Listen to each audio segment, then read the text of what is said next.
Hi everyone, welcome to the Piston Show. What we have here for you today is the 2025 Honda CB1000 SP. Let's take a closer look.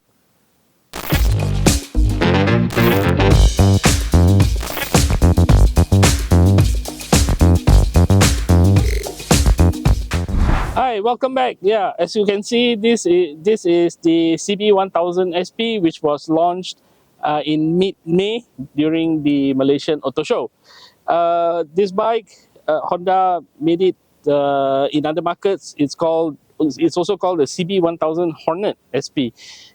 Being a Hornet means that it's more of a budget bike, stemming from the days of the original Hornet 600, which used the CBR1000RR engine. Okay, let's get more into detail. Guys, we'll just like to take a minute to acknowledge our sponsor for this episode. Castrol has just introduced the Castrol Power One Ultimate Superbike 10W50, Castrol's ultimate performance oil for superbikes. So what makes Castrol's new performance oil so special? Lots of things actually. The new engine oil features a racing ester formula which makes this Castrol's ultimate performance oil. Ester is a powerful ingredient in lubricants that interacts with metal surfaces to reduce friction and wear and provides excellent protection. This ester is also used by the Castrol racing team, and with this you can expect improvement in 5 key areas. Firstly, you get excellent acceleration. In fact, a 30-second full throttle acceleration test showed that bikes using Castrol Power One Ultimate Superbike 10W50 were 8 meters ahead of a key competitor.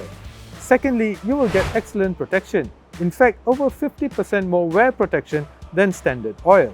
And then you can also expect enduring performance, which helps the engine to maintain its starting viscosity and keep your engine cleaner for longer. Besides that, you can also expect a smoother ride. The new lubricant is JASO MA2 rated, which is the highest clutch friction performance rating. This gives you a smooth ride by maintaining the right friction level to prevent clutch slippage. And finally, Castrol's new Power One Ultimate Superbike 10W50 performance oil keeps your engine running cooler for longer. So the next time you need to change the engine oil of your bike, choose Castrol Power One Ultimate Superbike 10W50 performance oil. Okay, as usual, we start with the engine. This is a 1000cc inline 4, which is adopted actually from the 2017 Honda CBR1000RR-R Fireblade. But of course, it's been detuned for more low-end and mid-range torque. As such, it produces 155 horsepower at 11,000 RPM and 107 Newton meters of torque at 9,000 RPM. Now, what's the difference between the SP and the non-SP model, which we don't have here, but in other markets you also have the non-SP model, is actually the exhaust valve over there, what Honda calls the RC valve, which opens at 5,700 RPM to give you more top-end power. So once you reach 5,700 RPM, the valve starts to open at the exhaust. Now, this engine, as you can see, the architecture is very nice, a good-looking engine. And when riding in traffic, because it's tuned for more torque, it makes the bike much easier to handle. Let's go to the front suspension. These are Showa Fox, the SFF BP shocks, Fox. It's called separate function Fox, big piston. Adjustable for preload and rebound and compression damping as well. These Fox are actually backed by an Oilin's TTX 36 shock at the back, which is also fully adjustable. Now the brakes are Brembo Stylema, the latest Brembo calipers with Brembo discs up front, and a Nissin caliper at the back with a single disc, of course. Yeah.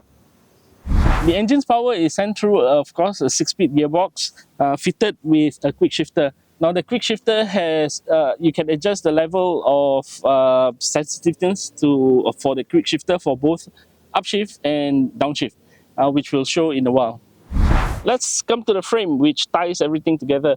As you probably can see from there, it's a steel frame with a steel subframe. Both are welded together, they are not separate. Of course, as we said earlier, the CB1000 Hornet which also is called, as I mentioned earlier, is a more budget-friendly bike. So you have a steel frame. Now, if you want an aluminum frame, you would have to go for the CB1000R Neo Cafe, which has an aluminum frame and also a single-sided swing arm. As for this bike, it has a conventional double-sided swing arm.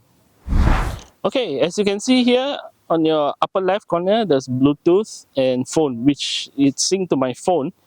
So from here, you access this, it goes into navigation, weather, if you can hear this. Right to hear forecast. Yeah, so go back to navigation, music, and the volume. Okay, all right.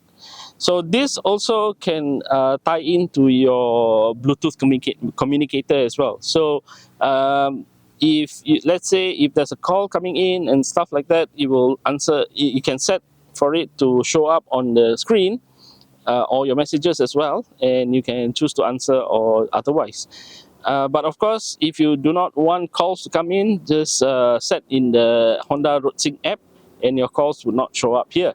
Now, if you want to go back to, let's say, your quick shifter settings, as we were talking about it earlier, here it is, quick shifter. Now you can see for up and down, okay, you can even turn it off. So you have 3 levels: soft, medium, and hard. As for same for the downshift as well. So I've set both to soft. If you set it to harder, it means that the sensitivity of the gear lever needs a harder push, whether it's up or down. So yeah, there you go. Now if you go back here, this is where you set your Bluetooth pairing to your phone and your communicator. So yeah, it's pretty cool. Right, let's get to the riding position. Now from photos, it might seem that the seat height is quite tall, but it's actually not. Look at my foot. I can plant one foot flat on the ground. So the seat is actually quite comfortable, and because of the tank, it's quite narrow in the middle. So it's actually easier for you to put your foot down. The other thing is that it puts you in a semi-sporty position, not too sporty, and not too straight up, but it's quite nice like this, and you can just put your weight on the front wheel. So with that said, let's get to the riding experience. Now we rode just in 3 days we rode the bike for more than 300 kilometers because it's such a pleasure to ride this bike. The best thing that I like about this bike is its handling. While it seems a little bit rudimentary, to tell you the truth, but it's not. Okay, although it has a steel frame, standard swing arm, but because the suspension is top notch for this SP model, like the Showa Fox and the Oiling shock, it's very, very easy to hit the line that you want. In fact, I would call it very sharp. Yeah, the handling is very, very sharp. No matter if you're already riding through a corner, lean well over, and if you find the corner starting to tighten up, all you need to do is just give some bar pressure, and the bike can tightens its line even more. The other thing is that it's actually very, very maneuverable. As with all Hondas, the bikes are very easy to ride. Doing U-turns in through traffic and everything, it's actually very, very easy to maneuver around, going through traffic and all that. The only thing is that because of being a street fighter kind of bike, a naked street fighter kind of bike, the engine response is very sharp as well. So I would say that the bike actually has a pussycat and a tiger roll into one, all governed by your right hand. Now, if you use rain mode, riding through traffic is much smoother.